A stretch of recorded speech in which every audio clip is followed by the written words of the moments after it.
नमस्कार मित्रों, YouTube में आपका स्वागत है। मित्रों, यही रात अंतिम, यही रात भारी, बस एक रात की अब कहानी है सारी। आज रामायण सीरियल में आपने देखा होगा कि किस तरह से राम और रावण का युद्ध अपने निर्णायक मोड़ पर पहुंच चुका है। आशंकाएं दोनों तरफ हैं, चाहे रावण हो, चाहे मंदोदरी हो, चाहे सीता हो, चाहे राम हो, समान रूप से चिंतित हैं, परेशान हैं, दुविधाग्रस्त हैं और लगातार स्ट्रेस में हैं।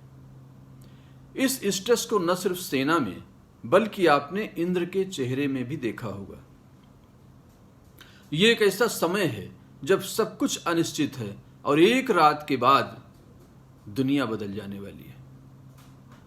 मित्रों, जिस तरह का स्ट्रेस वहां दिखाई दे रहा था वो आपके चेहरे में नहीं था। इसका कारण यह है कि आपके मन में एक पॉजिटिव तस्वीर थी। आपको पता है कि विजय राम की ही होगी। यद्यपि अभी विजय रामायण में नहीं हुई है, सीरियल में नहीं हुई है, लेकिन यह आपको भी पता है कि विजय प्रभु श्री राम की होगी और श्री रामानंद सागर जी को भी पता है कि विजय राम की ही होगी। लेकिन उन्होंने आशंकाओं को, भय को, नाटकीयता को फिल्माने में कोई संकोच नहीं किया। पूरा इफेक्ट डाला है कि किस तरह से रात काटनी मुश्किल हो रही है। सब लोग जाग रहे हैं कि कल क्या होगा। और यही जीवन का सौंदर्य है कि कल क्या होगा। इसलिए सब लोग चिंतित हैं, पुरुषार्थ करते हैं, आगे बढ़ते हैं, कुछ करने के लिए प्रेरित होते हैं, अपनी कला, क्रिएटिविटी, पुरुषार्थ दिखाने के लिए प्रेरित होते हैं कि शायद कल उसका कोई सकारात्मक परिणाम मिले। इसी आशा से सारा संसार आगे बढ़ता चला जाता है।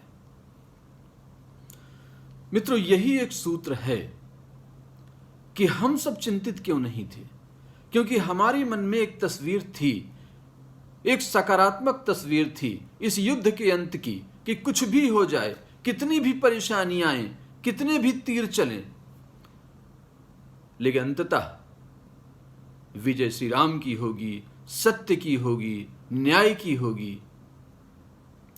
इसलिए हम चिंतित नहीं थे, हम एक खेल की तरह देख रहे थे। तो मित्रों, यही संदेश है इस कथा में कि हमें जीवन को एक खेल की तरह देखना है। भले ही अनिश्चितता हो, हमें परिणाम पता ना हो, लेकिन अगर हमने एक पॉजिटिव तस्वीर बना ली है कि हम जो भी काम कर रहे हैं, जो भी हमारा संकल्प है, वो सही दिशा में जाएगा और हमारा इच्छित परिणाम देगा। जिस परिणाम की हम इच्छा कर रहे हैं वही परिणाम हमें मिलेगा। अगर ऐसी दृढ़ तस्वीर हमने बना रखी है अपने मन में, तो इससे न सिर्फ हमारा कॉन्फिडेंस बढ़ता है बल्कि हमारी परफॉर्मेंस बहुत अच्छी हो जाती है और यही परफॉर्मेंस हमें रिजल्ट देती है। तो अगर आपको जीवन में समाधान चाहिए, विजय चाहिए, सुख चाहिए और शांति चाहिए, तो अपने जीवन में बड़ी से बड़ी चुनौतियों की, जिम्मेदारियों की, कठिनाइयों की, दुखों की, अंत की पॉजिटिव तस्वीर बनाइए। जब आपके मन में पहले से एक पॉजिटिव तस्वीर होगी कि अंत अच्छा होगा, संघर्ष कितना भी हो, तो उस संघर्ष को आप एंजॉय भी करेंगे और विजय श्री आपके चरणों में होगी। यही इस कथा का सार है, जीवन का संदेश है और आगे बढ़ने के लिए बहुत बड़ी प्रेरणा है। तो इस संदेश को अपने जीवन में उतारिए और इस तरह के संदेश प्राप्त करने के लिए अगर अभी तक आपने इस चैनल को सब्सक्राइब नहीं किया है तो आज जरूर करिए और बेल बटन जरूर दबाइएगा ताकि ऐसे वीडियोस सबसे पहले आप तक पहुंचे। इतना ध्यान और प्रेम से सुनने के लिए बहुत बहुत धन्यवाद। नमस्कार।